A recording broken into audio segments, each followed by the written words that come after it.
Hey guys, welcome back to another tutorial video. In today's video, I'll show you how to change your TikTok region settings.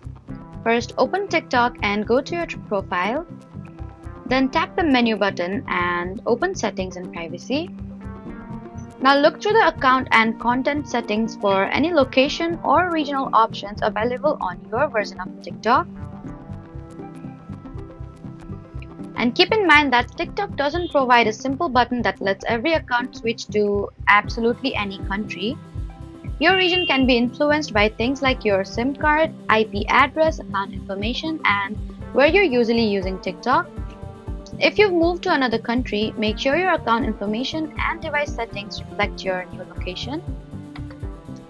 You may also see different content naturally after spending time in a new region, and you need to avoid using unofficial modified TikTok apps or services that claim they can instantly unlock every country's content.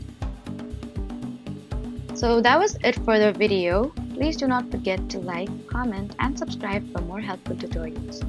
Thank you for watching.